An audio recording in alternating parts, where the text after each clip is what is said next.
যায়, সপ্তাহ যায়, দিন যায়, বছর যায়, মাস যায়, খোদার 365 দিন যায়, কিন্তু কোনদিন ফজরের নামাজ তার কপালে জোটে না, 5 ওয়াক্ত নামাজ কপালে জোটে না। কে তারে মনে করাবে? তার লগে তো 24 ঘন্টা শয়তান থাকে। অপবিত্র দেহে কে থাকে? ও তো তারে আটকায় ফেলছে, শয়তান তো তারে আটকায় ফেলছে। এই জন্য তোমরা অনেক নওজোয়ান কেন নামাজ পড়তে মন চায় না? বাপ, শরীর না পাক যে, নাহলে একবারও, আরে মিয়া একটা ছেলে পাবো, যদি মানুষের বাচ্চা হও, যদি মুসলমানের বাচ্চা হও, যদি মায়ের দুধ খাইয়া থাকো, একটা মুসলমান পরিচয় দিয়ে খোদার 365 দিনে এক বছরে কোনদিন ফজরের নামাজ কোনদিন পড়ে নাই, এটা মুসলমানের বাচ্চা হয় কেন? এটা মানুষের বাচ্চা হয় কেন? এইটা জানোয়ার না তো জানোয়ারটা কেন বলে না? মানুষ রূপী জানোয়ার, তাইলে কে? আল্লাহ কোরআনে মানুষ রূপী জানোয়ার বলছে কিনা বলেন? সেটা কে? 365 দিনে কোনদিন তোমার মনে পড়বে না নামাজের কথা? একদিনও না? আস্তাগফিরুল্লাহ। এক মুসলমান বুঝি প্রতিদিন মিথ্যা বলে, একজন মুসলমান বুঝি প্রত্যেক দিন ওজনে কম দেয়, একজন মুসলমান বুঝি প্রতিদিন সুদ খায়, 30 বছর কিস্তি খায়, একজন মুসলমান প্রতিদিন নাচ গান দেখে, একজন মুসলমান বুঝি প্রতিদিন গালি দেয়, একজন মুসলমান প্রতিদিন বুঝি নর্তকীর নাচ, টেলিভিশন নাচ গান, নাটক, সিনেমা দেখে। কোনোদিনও ফিরবে না, কোনোদিনও মনে পড়বে না এটা গুনাহ। হায় হায়, এটা কি বলে? ওই বাপ বলে, একজন বলে মুসলমান এমন পাষাণ হয় কেন? মুমিন এমন আপন ভোলা হয় কেন?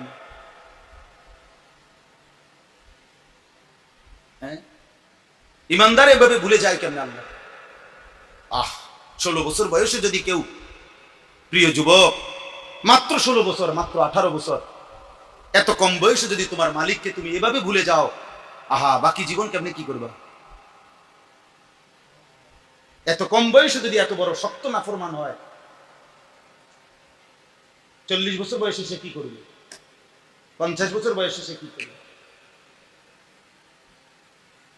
ও তো আল্লাহ শব্দই চিনবে না, ও তো ইসলামই চিনবে না। আমি আশ্চর্য কথা শুনেন, আপনারা অবাক হয়ে যাবেন। কোরআন শরীফ থেকে বলতেছি, অবাক কথা শুনে। কোরআন শরীফের আয়াত, আমাদের নবী সাল্লাল্লাহু আলাইহি ওয়াসাল্লাম যখন মক্কায় জন্মগ্রহণ করলেন, 40 বছর বয়সে ইসলামের দাওয়াত দিলেন, শুরু করলেন, তো সমস্ত অশ্লীলতা, বেহায়াপনা, অসভ্যতাকে নিষেধ করলেন। তো তখন একটা নিয়ম ছিল, মক্কার কুরাইশরা, কাফেররা, এরা মক্কার মধ্যে আল্লাহর ঘর কাবা তাওয়াফ করত। তখন তো এটা পূর্ব যুগ থেকেই ছিল, হজ্জের বিধান, সেই ইব্রাহিম আলাইহিস সালামের জামানাতে। তো মাঝখান দিয়ে তারা নিজেরা, এই কুরাইশরা একটা আইন বানাইছিল দীর্ঘদিন যাবত, বছরের পর বছর। আইনটা হলো, আল্লাহর ঘরে যদি কেউ তাওয়াফ করতে হয়, তাদের আইন ছিল যে তাদের একটা নির্ধারিত দামি, বেশি মূল্যের একটা পোশাক, এহরামের কাপড় তারা বিক্রি করত, তাফসীরে আছে।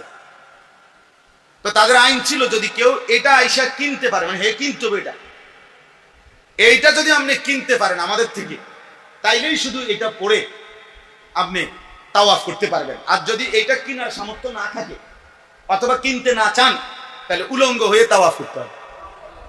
বুঝেন নাই? তোমার নিজস্ব পোশাক দিয়ে কি হবে না? ওই তো না, এটা নিয়ম বানাই দিছে এরা, কুরাইশরা। যুগ যুগ ধরে, বছরের পর বছর এই অঘোষিত ভাবে একটা নিয়ম বানাই ফেলছে তারা। যখন ইসলাম আসলো, কোরআন নাজিল শুরু হলো, আমাদের নবী সাল্লাল্লাহু আলাইহি সাল্লাম বললেন, এটা অসভ্যতা, এটা একটা অসভ্য কাজ কিনা বলেন না? বিবস্ত্র মানুষ আল্লাহর ঘর চারদিকে তাওয়াফ করবে, এটা কেমন করে? একজন নারী, একজন পুরুষ উলঙ্গ তাওয়াফ করবে? আস্তাগফিরুল্লাহ। এর চাইতে নোংরা কাজ, অসভ্য কাজ, অশ্লীল কাজ হইতে পারে কিছু? এটা তো কোরআন শরীফে আল্লাহ উল্লেখ করছে, নবীজি যখন তাগরে এটা বলল, নিষেধ করলো, তারা দুইটা জবাব দিছে এই কুরাইশরা। নবীজি বলল যে এটা একটা অসভ্য কাজ, বেহায়াপনা, তোমরা এটা বন্ধ করো। আল্লাহ নবীকে তারা বলল, ওয়াজাদনা আলাইহা আবাআনা, আমাদের বাপ দাদাদেরকে আমরা এটাই করতে দেখছি। এটা তো একটা ভয়ঙ্কর কথা। আচ্ছা, এর পরের কথা আরো ভয়ঙ্কর। কোরআন শরীফের আয়াত, ওয়াল্লাহু আমারানা বিহা। নাউযুবিল্লাহ। ওরা বলল, মুহাম্মদ তুমি জানো না আমাদের পূর্বপুরুষকে এভাবে তাওয়াফ করতে স্বয়ং আল্লাহ বলছে।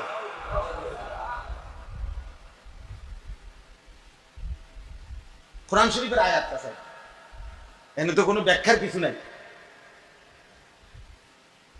কি অবাক করা কথা বলে, কি আশ্চর্য! অসভ্যতার অস্থিরতাকে, বেহায়াপনাকে এবার রবের উপরে কি করে দিছে? মালিকের উপরে চাপায় দিছে, আল্লাহর উপরে চাপায় দিছে। বুঝেন? আল্লাহর নাফরমানিকে বুঝায় দিছে কিছু মানুষ। প্রকাশ্যে আমরা দেখতেছি শরীয়তের বিরোধী কাজ করে। ওমা বললে কয় এটি অন্য লাইন, এটি আপনারা বুঝতেন না। আপনারা যেসব হুজুর, যেসব আপনারা কিতাব পড়ছেন, এটি এই কিতাবে না, এটি আলগা কিতাব, কিতাবে আলাদাই, এটি 90,000 কালাম। এটি আপনারা আপনারা দাঁড়ও গেছেন না, আমরা এটি দাঁড়ে গেছি। উনি হেডির মধ্যে আলগাড়ের মধ্যে আছেন, এটি আলগাড়ি। যেখানে গান হবে, বাদ্য হবে, নারী পুরুষ ছেলে মেয়ে সবাই নাচবে, গাইবে, খাবে দাবে, রাত কাটাবে, দিন কাটাবে। কোরআনুল কারীম আল্লাহ তাআলা বড় কঠিন ভাবে প্রতিবাদ করছে। আল্লাহ বলে, কুল ইন্নাল্লাহা লা ইয়া'মুরু বিল ফাহশা। হে নবী বলেন ওদেরকে, এই নাফরমান, নিশ্চয়ই আল্লাহ অশ্লীলতার আদেশ করতে পারে না। আতাকুলুনা আলাল্লাহি মা লা তা'লামুন, তোমরা না জেনে আল্লাহর ব্যাপারে এত বড় কথা বলে ফেললে। আল্লাহ বলছে কোরআন শরীফ, আল্লাহর ব্যাপারে এত বড় কথা বলে ফেললাম। কেমনে এটা করলো? ওই দেখেন, ওই সুল্লাই দেখেন, মোবাইল হেদে, হ্যাঁ বেটকাও, হ্যাঁ হাসি দাও বাবা, দাঁড়াইয়া হাসো, সবাই একটা ছবি উঠাক তোমার। হ্যাঁ, বড় কঠিন, কলিজা মানানো কঠিন। আপনারা জানেন না, আমরা যুদ্ধ করতেছি এটা নিয়ে। আমাদের এই সন্তান, আমাদের 18 বছর 20 বছরের ছেলেরা যদি আজকে আমাদের হারিয়ে যায়, আমাদের সন্তান যদি আল্লাহ না চেনে, আখিরাত না চেনে, সেজদা না চেনে, নামাজ না পড়ে, আগামী দিনে আল্লাহর দ্বীনের জন্য লড়বে কে? বলেন বাবা। দুইটা স্লোগান দেওয়া আর জান দেওয়া এক কথা না। কি পরিমাণ আমার ছোট্ট ভাই 12, ওই দিন পত্রিকা আসছে, 12 কিলোমিটার পথ হাঁটছে একটা বাচ্চা ছেলে একটা রুটির জন্য। 12 কিলোমিটার পথ হাঁটা ছেলেটা যখন একটা রুটি হাতে নিছে, তখন দুশ্মনের একটা বুলেট তারে ঝাঁঝরা করে ফেলছে। রুটি হাতে ও মা শহীদ হয়ে গেছে।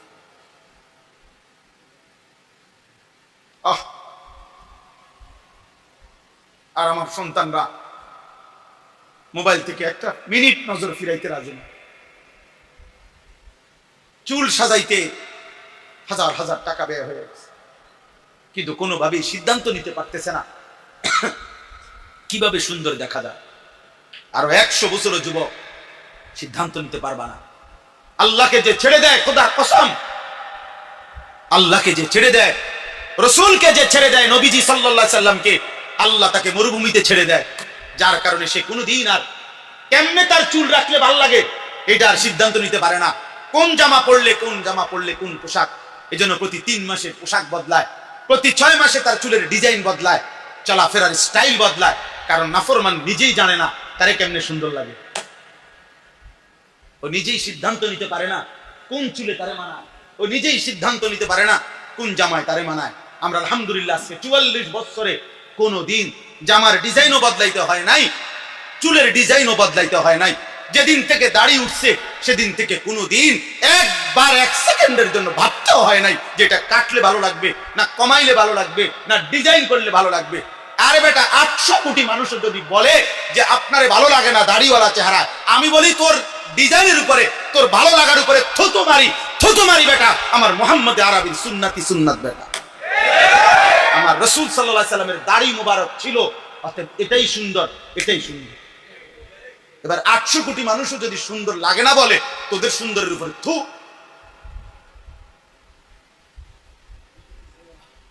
এটা মুমিনের কথা হইতে হবে।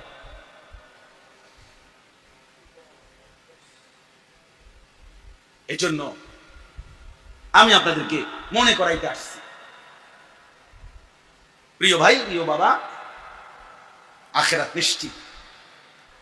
নবীজি সাল্লাল্লাহু আলাইহি সাল্লাম বলেন, নবীজিকে যদি বিশ্বাস করেন তো নবী নিজে বলছেন, বুইস্তু আনা ওয়াস সাআতু কাহাতাইন, আমি এবং কিয়ামত এমন পাশাপাশি পাশাপাশি।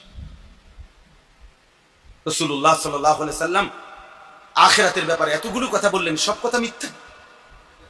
কোরআন এতগুলো কথা বলল, সব মিথ্যা, সব কল্পনা। তাহলে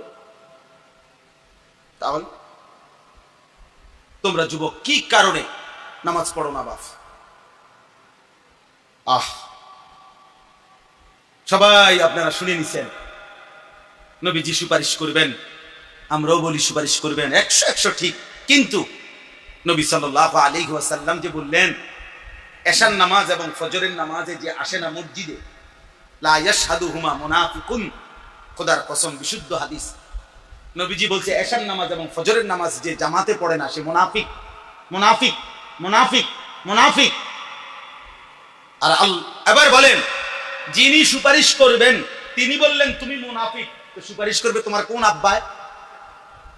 কথা বলেন, তার সামনে বলেন, তোমার কোন বাপে সুপারিশ করবে? হ্যাঁ, এটা মস্কারি পাইছেন? হ্যাঁ, নবীজির সুপারিশ এটা মস্কারি না? মস্কারি তো। নবীজি তো বলছে আপনার করে যে বিড়ি খাইতে খাইতে তুমি কবরে আসবা, উম্মত আইলে আরে মাশাআল্লাহ, আরে ওই যে ব্যস্ত এইদিকে যাও যাও যাও, মা ফেরেশতা বইয়ে রয়েছে বহন লইয়া যাও। মানে ব্যাপারটা এমন না, এমনই তো। উনি বুঝছে এটা, উনি মৃত্যু পর্যন্ত সুদ খাবে, কিস্তি নিবে, আর উনি মরলেই নবী সুপারিশ করে বেহেশত দিয়ে দিব। সুপারিশ মানে এই তো না? কি আপনাদের একজন বলেন, আপনার বিবেক এটা বলে সুপারিশ মানে এই কথা? বাজারের ব্যবসায়ী মারা গেছে, আমার পরিচিত এক জায়গায় ইমাম সাহেব বলতেছে, বাজারের ইমাম, বাজার মসজিদের ইমাম আর কি, কয় যে হুজুর ব্যবসায়ী একজন মারা গেছে, উনি পুরা বাজারে সুদে টাকা লাগাইতো, তো 20-25 দিন পরে মরার, তার বউ আইছে পর্দার আড়াল থেকে হুজুর রে কয়, ইমাম সাহেব রে কইতেছে, হুজুর আপনি তো আরে বাজারের সব লোক রে চিনেন, আমগো হেবড়া কার কার টিয়া পায়, আপনি যদি কদ্দুর এটি কদ্দুর কষ্ট করে উড়াই দিতেন। এবড়ি কয়, ইমাম সাহেব রে সুদের টিয়া উড়াই দিত। ইমাম সাহেব কয়, হুজুর আমি আসমান থেকে পড়লাম। মহিলা কি বললো, আমার মহিলার বিবেকটা কি? তুমি তো চলে গেলা কবরে, তোমার সুদের টাকা উড়ায় তোমার বউয়ে, তোমার কবরের হালাত কি চাচা?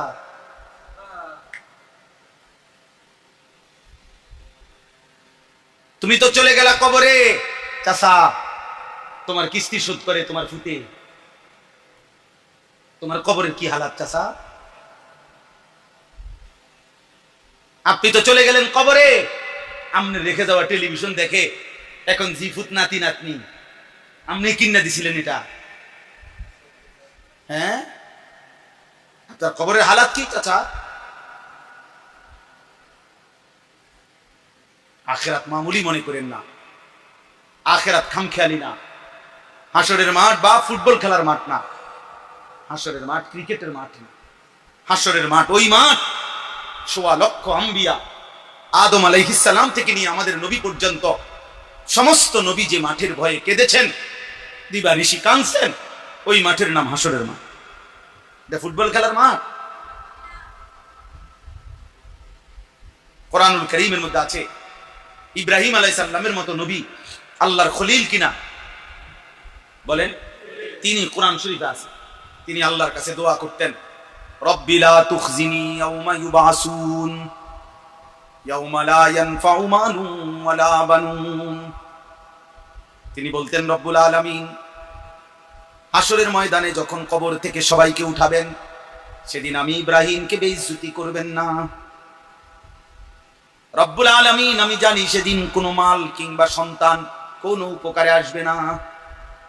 ইব্রাহিমের মতো নবী যদি বন্ধু এই কথা বলে, বাপ আপনি কেডা আমি কেডা? হ্যাঁ, যেই কোনো আলেমকে জিজ্ঞেস করে দেখেন, আল্লাহর নবী সাল্লাল্লাহু আলাইহি ওয়াসাল্লাম নবীজি নিজে, নবী আল্লাহর মাহবুব, মাহবুব কিনা? নবীজি সাল্লাল্লাহু আলাইহি ওয়াসাল্লাম আল্লাহর হাবিব।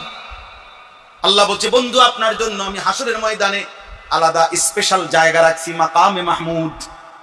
আসা আন ইয়াবাসাকা রাব্বুকা মাকামান মাহমুদা, আপনাকে আমি মাকামে মাহমুদ দেব। আল্লাহ বলছে, ওয়ালা সাউফা ইউতিকা রাব্বুকা ফাতারদা, আল্লাহ বলছে বন্ধু আপনাকে আমি এই পরিমাণ দেব, দিতে দিতে দিতে দিতে দিতে দিতে আপনি বন্ধু খুশি হয়ে যাবেন, আপনি হাসবেন, আপনারে খুশি করা পর্যন্ত আমি দিতে থাকবো। আল্লাহর নবী বলছেন, আনা আউয়ালু শাফিঈন, হাসরের ময়দানে আমি প্রথম সুপারিশ করব। নবীজি বলছেন, আনা আউয়ালু মুশাফফাইন, হাসরের ময়দানে আল্লাহ প্রথম আমার সুপারিশ শুনবেন। আনা আউয়ালু খাতিবুহুম ইদা উনসিতু, নবী বলেন হাসরের ময়দানে সব যখন চুপ থাকবে, আমি মুহাম্মদই আমার রবের সাথে প্রথম কথা বলবো। আল্লাহর নবী বলছেন, প্রথম সিজদা হাসরের ময়দানে আমি আল্লাহকে দেব। প্রথম আল্লাহর প্রশংসার বাক্য হামদ, আল্লাহর প্রশংসার কালেমা আমি মুহাম্মদ আমার জবান দিয়ে পড়ব।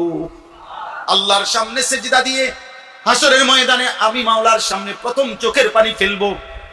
আল্লাহ তাআলা ডাক দিয়ে বলবেন, বন্ধু আপনার সিজদাও আমি গ্রহণ করলাম, চোখের পানিও গ্রহণ করলাম, আপনার প্রশংসার বাক্যগুলো আমি আল্লাহ গ্রহণ করলাম।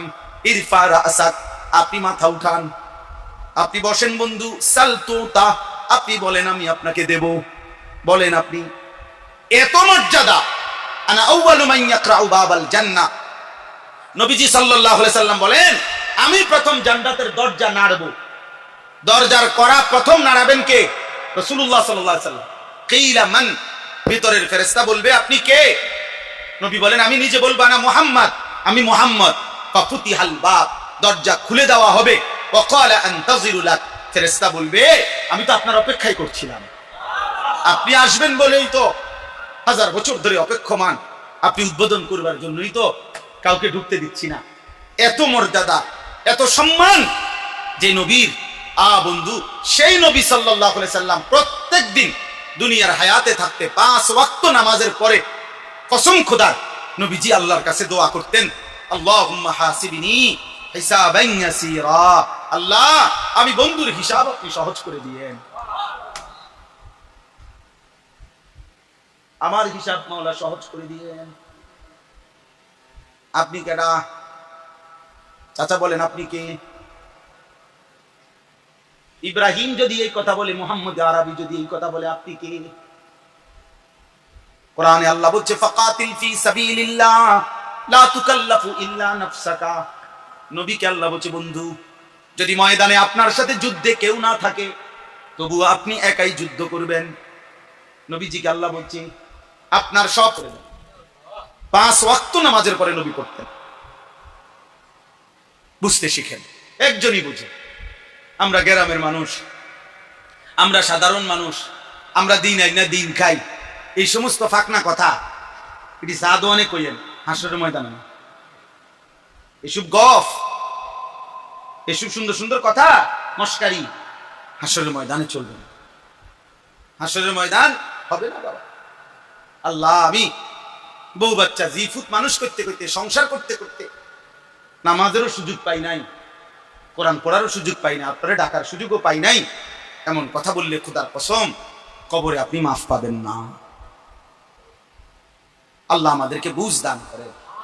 দুনিয়া চলুক কোনো মানা নাই, কিন্তু আল্লাহকে ভালোবাসতে হবে সবার আগে, রাসূলুল্লাহ সাল্লাল্লাহু আলাইহি সাল্লামকে ভালোবাসতে হবে সবার আগে, আল্লাহর জন্য জান মাল কুরবানি করতে হবে সবার আগে। প্রতি মুহূর্তে মুমিন বলতে হবে আল্লাহ আমি আপনাকে ভালোবাসি, আমি আপনার রাসূলকে ভালোবাসি, আল্লাহ আমি জান চাইলে মাল চাইলে দিতে রাজি। জিহাদ ফি সাবিলিল্লাহ, আল্লাহর জন্য জান মালের জিহাদ। এই আয়াতটাই আমি পড়ছি, এবার শুনেন তাইলে আমার কথা শেষ। এখানে আল্লাহ তাআলা বলছে হে আমার বান্দা, তোমাদের পছন্দের 8টা জিনিস দুনিয়াতে আছে। আল্লাহ বলে তোমাদের প্রত্যেকের মধ্যে এই 8টি জিনিসের দুনিয়ার ভালোবাসা আছে আমি জানি। আল্লাহ বলেন সেই ভালোবাসা থাকুক, কোনো মানা নাই, কিন্তু ওই 8টি ভালোবাসার উপরে এই 3টি ভালোবাসা আমি চাই। আল্লাহর ভালোবাসা, রাসূলের ভালোবাসা, জিহাদের ভালোবাসা। জিহাদ মানে জান মালের কুরবানি। কথা বুঝছেন কিনা? এই তিনটা কি থাকতে হবে? উপরে। এই তিনটা উপরে রাইখা যদি ওই 8টা তুমি পছন্দ করো, ভালোবাসো, আমার কোনো মানা নেই। আর যদি এটা উল্টপালট হয়, মানে এই 8টা উপরে উঠে যায়, 3টা নিচে নেমে যায়, ফাতারাব্বাসু, তাহলে আমি আল্লাহর পক্ষ থেকে আযাব আসার অপেক্ষা করি। আমি তোমারে শাস্তি দেব, আজ কিংবা কাল বেইজ্জতি করব, দুনিয়াতেও আখিরাতে। 8টি ভালোবাসা কি? আবা উকুম, তোমাদের পিতা মাতা। 2 আবনা উকুম, তোমাদের সন্তানাদি। 3 ইখওয়ান উকুম, তোমাদের ভাই বোন, ভাই বেরাদর। 4 আজওয়াজ উকুম, তোমাদের স্ত্রীগণ। 5 আশিরাত উকুম, তোমাদের আত্মীয় স্বজন। বলেন কোন মানুষ বাদ পড়ছে? আর না, আমার সব স্বজন, এই পৃথিবীর প্রত্যেকটা মানুষ আমার কি স্বজন। পৃথিবীর সব এতিমও তো আমার আপনজন, প্রতিবেশীও তো আমার আপনজন, সবই আমার স্বজন। তাহলে আল্লাহ তাআলা বলে তোমাদের সন্তান না, তোমাদের পিতা মাতা, তোমাদের সন্তানাদি, তোমাদের ভাই বোন, তোমাদের স্ত্রীগণ, তোমাদের আত্মীয় স্বজন, এই সকলে।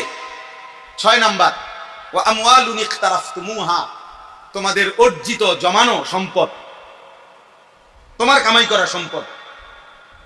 7 ওয়া তিজারাতুন তাখশাউনা কাসাদাহা, যে যেইভাবে উপার্জন করো ওই কর্মটা, চাকরি, ব্যবসা, কৃষি, ক্ষেত খামার, যেটাই হোক, আমার সিএনজিটা, আমার অটো, আমার মাইক্রো, আমার প্রাইভেট কার, আমার দোকান, আমার বিদেশ, আমার সার্কিটা আছে না, আমরা মানে যে যেটা দিয়ে আমরা কি করি, উপার্জন করি, ওই কর্মটা। 8 নাম্বার হলো ও মাসাকিনু তারদাউনাহা, তোমাদের পছন্দের ঘর বাড়ি, বসত বিটা। আল্লাহ বলেন এই 8টা, এই 8টি জিনিসের প্রতি তোমাদের ভালোবাসা আছে, আমি জানি।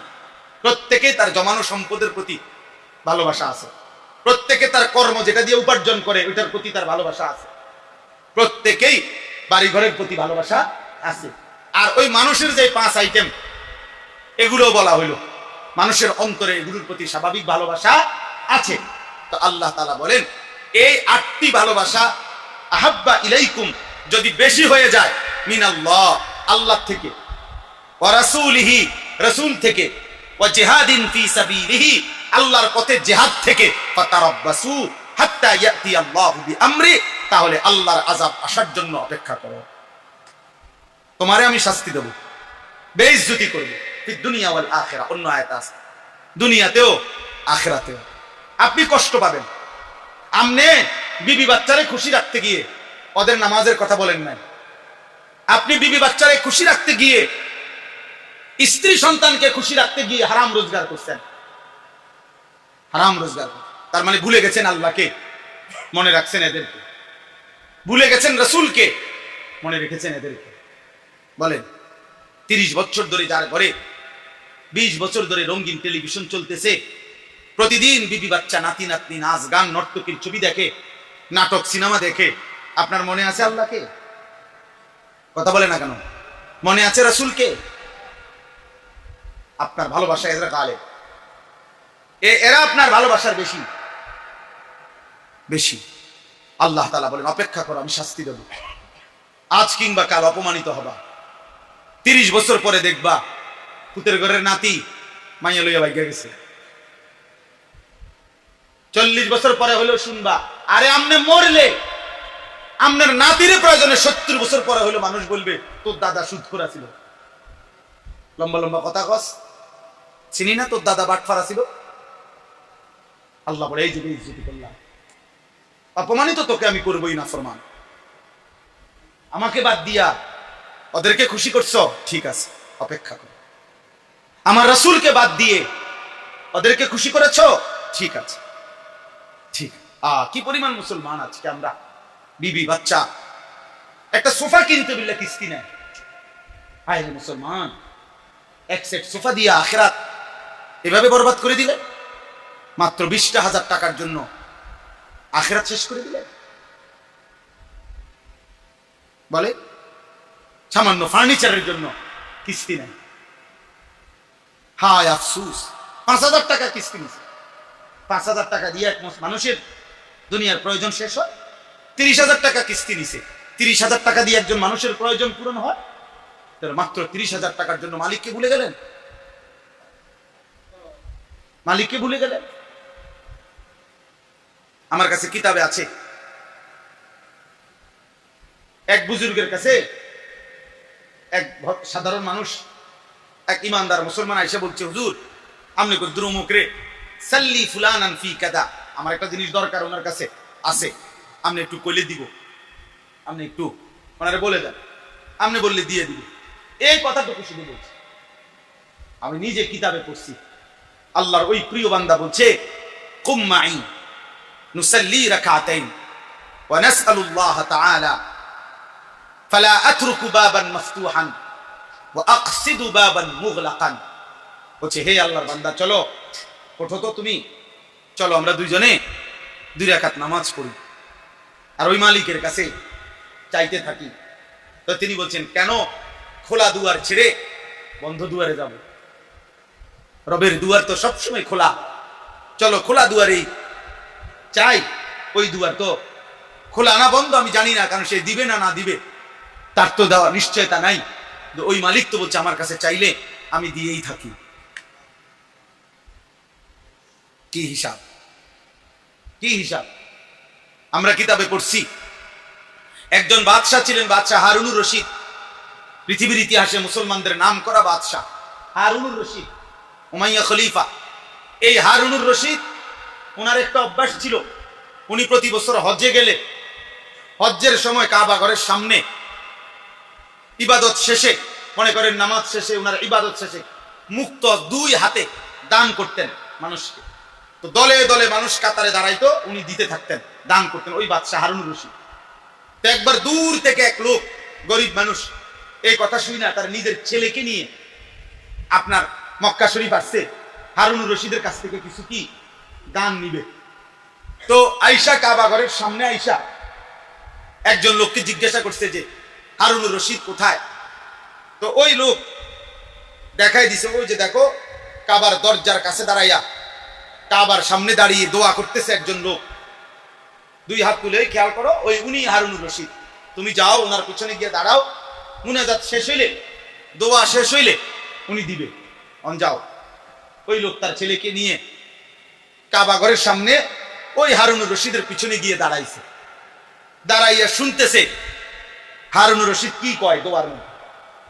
তো শুনতেছে বাদশাহ হারুনুর রশিদ চোখের পানি ফেলতেছে আর আল্লাহর কাছে চাইতেছে, এমন অনেক কিছু চাইতেছে বাদশাহ, যেগুলা এই লোক ভাবতেও পারে নাই যে এই বাদশাহ হইয়া এগুলো আল্লাহর কাছে কিন্তু চায়।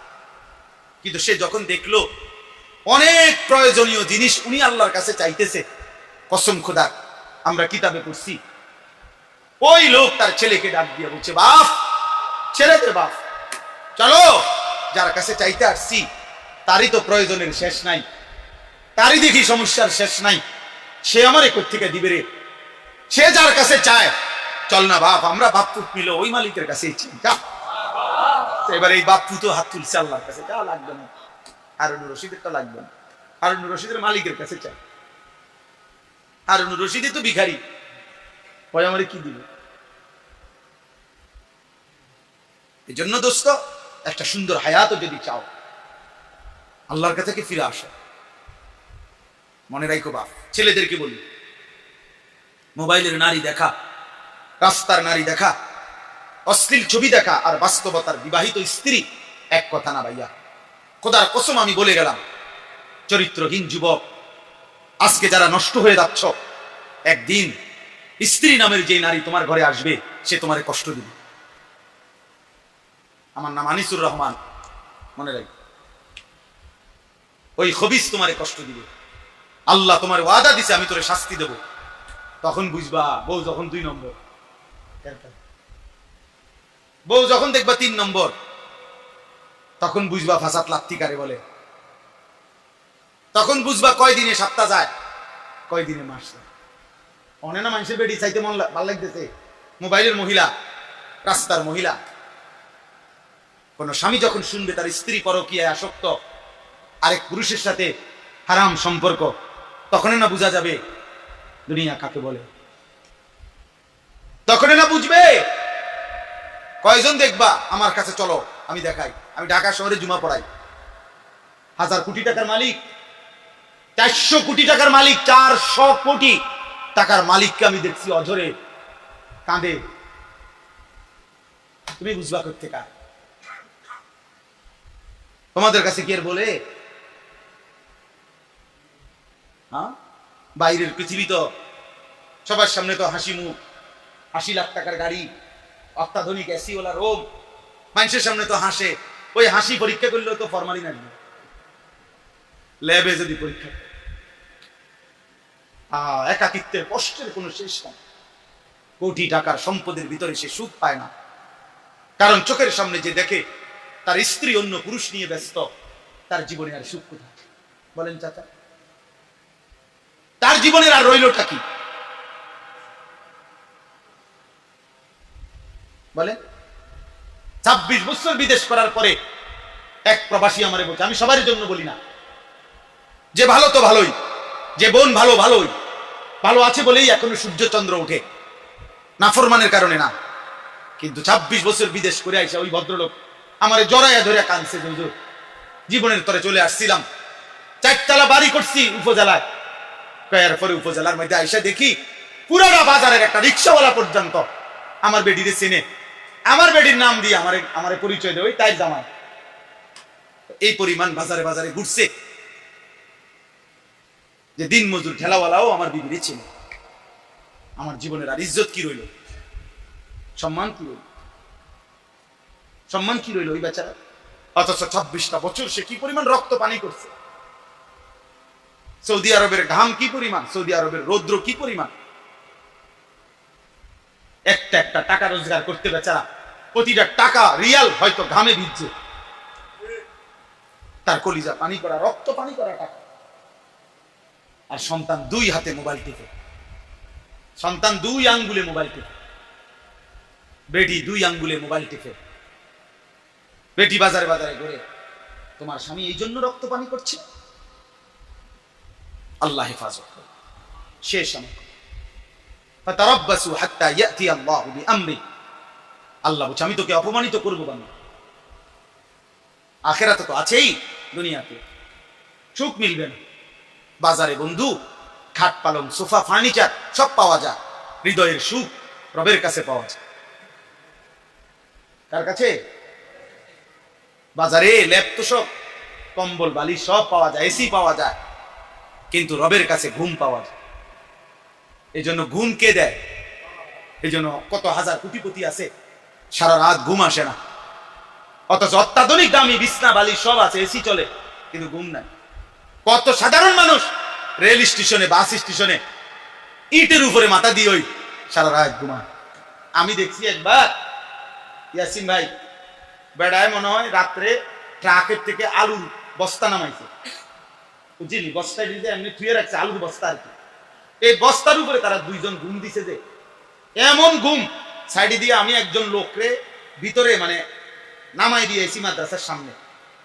তাহলে আমার এই হেডলাইট গাড়ির, প্রাইভেট কারের এত বড় হেডলাইট, এটা জ্বলছে এদিক দিয়া, হরন দিছি, আমরা গেলাম আবার আইলাম, এবারে একটা মুসরাও দিছে, একটা লড়াও দিছে রাস্তার লগে।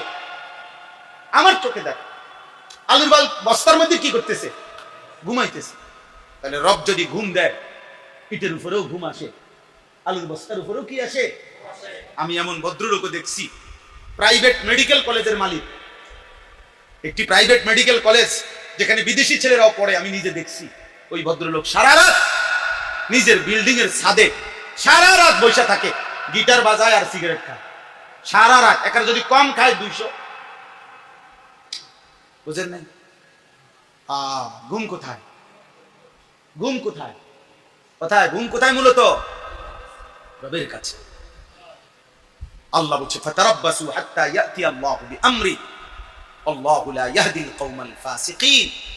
আল্লাহ বলে আমি কোন ফাসিক পাপীকে জান্নাতের পথ দেখাবো না।